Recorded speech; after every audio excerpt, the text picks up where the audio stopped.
चलिए जानते हैं आज देश और दुनिया की सिलेक्टेड काम की और महत्वपूर्ण 25 बड़ी खबरों को सिर्फ 10 मिनट में। पर अभी तक आपने इस वीडियो को लाइक नहीं किया है तो लाइक कर दें और इस चैनल को सब्सक्राइब भी कर लीजिए।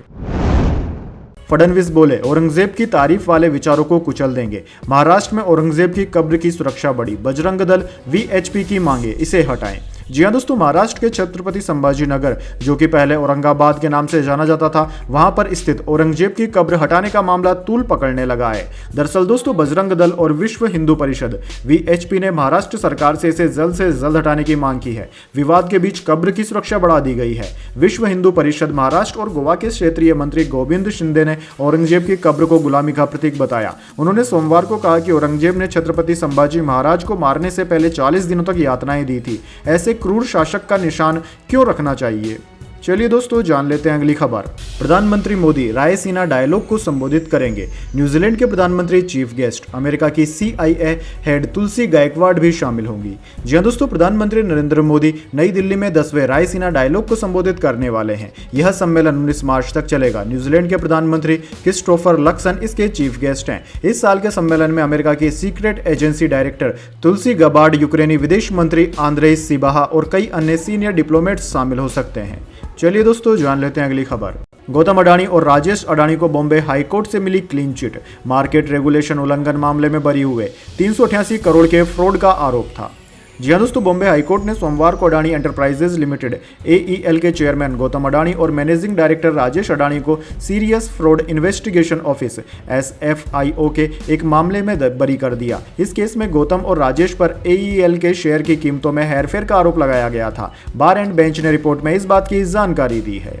चलिए दोस्तों जान लेते हैं अगली खबर। अमेरिकी कोर्ट की रोक के बावजूद 261 वेनेजुएलाई नागरिक डिपोर्ट किए गए, गैंग मेंबर बताकर जेल भेजा। ट्रंप के अधिकारी बोले आदेश आने तक फ्लाइट्स उड़ चुकी थी। जी हां दोस्तों, अमेरिकी राष्ट्रपति डोनाल्ड ट्रंप ने रविवार को वेनेजुएला के 261 अप्रवासी नागरिकों को अल सल्वाडोर की सुपर मैक्स जेल भेज दिया। अमेरिका ने उन्हें ड्रग्स बेचने वाली गैंग का सदस्य बताते हुए एलियन एनिमी एक्ट के तहत यह कार्यवाही की है। दरअसल दोस्तों, अल सल्वाडोर के राष्ट्रपति नायब बुकेले ने सोशल मीडिया पर बताया कि वेनेजुएलाई गैंग ट्रेन डी आरागुआर के 238 सदस्य और अंतर्राष्ट्रीय गैंग MS-13 के 23 सदस्य रविवार सुबह वहां पहुंचे। एक अमेरिकी कोर्ट की तरफ से इन लोगों को डिपोर्ट किए जाने के आदेश पर रोक लगा दी गई थी। इसके बाद भी अमेरिका ने इन लोगों को डिपोर्ट कर दिया। ट्रंप प्रशासन के अधिकारियों के मुताबिक जब तक कोर्ट का आदेश आया तब तक फ्लाइट उड़ान भर चुकी थी। चलिए दोस्तों जान लेते हैं अगली खबर। खालिस्तानी संगठन SFJ पर एक्शन ले अमेरिका, तुलसी गबार्ड से मुलाकात में बोले राजनाथ सिंह। जी हां दोस्तों, रायसीना डायलॉग में हिस्सा लेने के लिए अमेरिकी खुफिया विभाग की प्रमुख तुलसी गबार्ड दिल्ली पहुंची है। उन्होंने सोमवार को रक्षा मंत्री राजनाथ सिंह से मुलाकात की। राजनाथ सिंह ने तुलसी गबार्ड के साथ बैठक के दौरान प्रतिबंधित खालिस्तानी संगठन सिख फॉर जस्टिस SFJ की भारत विरोधी गतिविधियों का मुद्दा उठाया और उन्होंने आतंकवादी संगठन पर सख्त कार्यवाही करने की अपील की है। चलिए जान लेते हैं अगली खबर। डोनाल्ड ट्रंप ने सोशल मीडिया पर मोदी का पॉडकास्ट शेयर किया। मोदी ने इंटरव्यू में कहा था कि ट्रंप ने मेरे लिए प्रोटोकॉल तोड़े, हमारे बीच अटूट भरोसा है।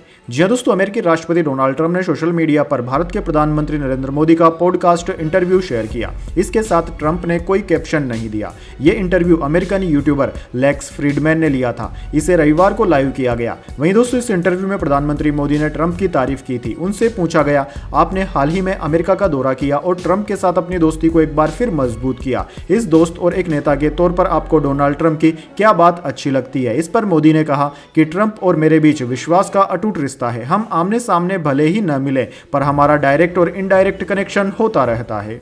चलिए दोस्तों जान लेते हैं अगली खबर। CBI पर आरोप, कोलकाता दुष्कर्म मर्डर केस की सही जांच नहीं की। सुप्रीम कोर्ट ने पेरेंट्स को कलकत्ता हाईकोर्ट में याचिका दायर करने की परमिशन दी।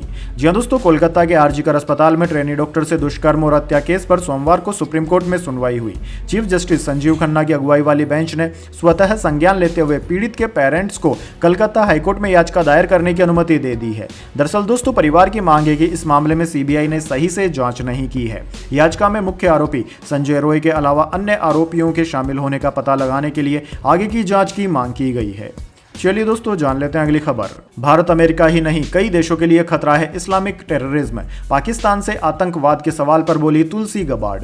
जी दोस्तों, अमेरिकी की इंटेलिजेंस चीफ तुलसी गबार्ड ने भारत के खिलाफ पाकिस्तानी प्रायोजित आतंकवादी हमलों पर गंभीर चिंता जाहिर की है। उन्होंने इस पर जोर देते हुए कहा कि कट्टरपंथियों का आतंकवाद एक ऐसा खतरा है जिसने न सिर्फ भारत और अमेरिका को प्रभावित किया है बल्कि कई मिडिल ईस्ट देशों को भी प्रभावित किया है। गबार्ड ने नई दिल्ली में भारत के विदेश मंत्री एस जयशंकर से मुलाकात के दौरान यह बातें कही।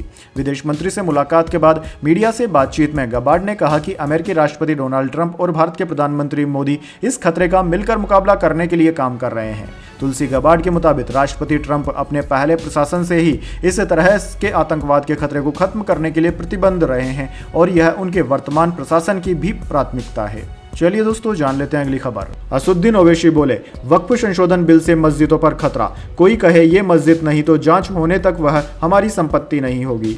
जी हां दोस्तों, वक्फ संशोधन बिल के खिलाफ सोमवार को मुस्लिम पर्सनल लॉ बोर्ड ने दिल्ली के जंतर मंतर पर प्रदर्शन किया। इसमें AIMIM प्रमुख असुद्दीन ओवैसी समेत सैकड़ों लोग शामिल हुए। ओवैसी ने कहा कि हम इस बिल का विरोध करते हैं। बिल में प्रावधान है कि कल कोई यह कहता है कि यह मस्जिद नहीं है और कलेक्टर जांच बैठा देते हैं तो जांच पूरी होने तक मस्जिद हमारी संपत्ति नहीं होगी।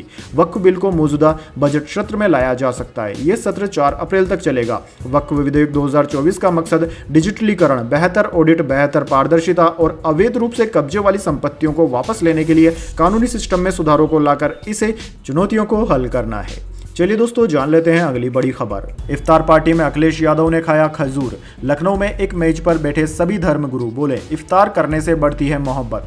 जी दोस्तों, लखनऊ में अखिलेश यादव इफ्तार पार्टी में शामिल हुए। इस दौरान उन्होंने धर्मगुरुओं के साथ बैठकर खजूर खाया और रोजेदारों का रोजा खुलवाया। अखिलेश के साथ सपा नेताओं का जमावड़ा लगा है। यह इफ्तार पार्टी फखरुल हसन चांद के द्वारा आयोजित की गई थी। दरअसल दोस्तों, इफ्तार पार्टी में इस्लामिक सेंटर ऑफ इंडिया के प्रवक्ता मौलाना सुफियान निजामी, सपा नेता अरविंद सिंह गोप, विधायक अरमान खान, प्रवक्ता जूही सिंह भी शामिल हुई।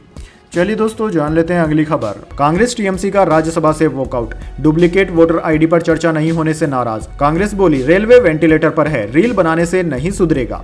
जी हां दोस्तों, बजट सत्र के दूसरे फेज का सोमवार को चौथा दिन तृणमूल कांग्रेस, टीएमसी, कांग्रेस और लेफ्ट पार्टियों के 10 सांसदों ने मांग की कि सदन की दिन भर की कार्यवाही रोकी जाए और डुप्लीकेट वोटर आईडी पर चर्चा हो। राज्यसभा के उपसभापति हरिवंश ने इससे इनकार कर दिया। इसके विरोध में कांग्रेस, तृणमूल कांग्रेस ने राज्यसभा से वॉकआउट कर दिया। लोकसभा में महाराष्ट्र के कांग्रेस सांसद वर्षा गायकवाड़ ने लोकसभा में रेल मंत्री पर निशाना साधा। उन्होंने कहा कि जब कोई सार्वजनिक उपक्रम वेंटिलेटर पर हो तब इंस्टाग्राम रील बनाने से कुछ नहीं होता, यह सरकार के खराब प्रबंधन का असर है। चलिए दोस्तों जान लेते हैं अगली बड़ी खबर। ओडिशा का बुध दूसरे दिन सबसे गर्म, 43.6 डिग्री टेम्परेचर, 7 जिलों में पारा 40 डिग्री के ऊपर। हिमाचल में अगले 4 दिन बारिश का दौर।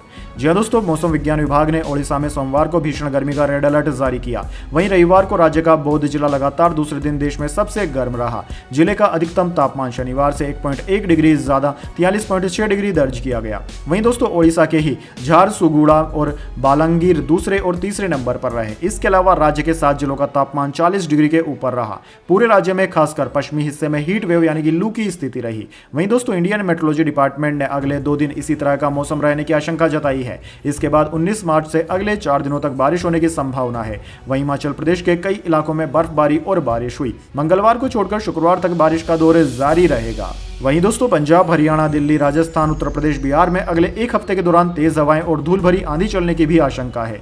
दक्षिण में तेलंगाना में 18 मार्च तक ऐसी स्थिति बनी रहेगी। चलिए दोस्तों जान लेते हैं अगली खबर। भारत पाकिस्तान की क्रिकेट राइवलरी पर बोले प्रधानमंत्री मोदी, खेलों को बदनाम होते नहीं देखना चाहता, बेहतर कौन, इसका जवाब पिछले मैच के नतीजे में है।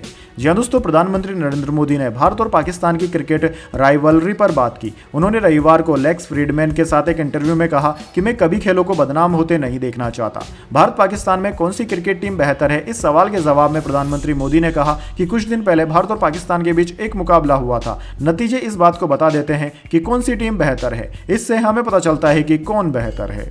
चलिए दोस्तों जान लेते हैं अगली खबर। हरियाणा में पहली बार 2 लाख करोड़ से ज्यादा का बजट, महिलाओं को 2100 रुपए, खिलाड़ियों विधायकों को 5-5 करोड़, 50 लाख नौकरी, शहरों में मल्टी लेवल पार्किंग बनेगी।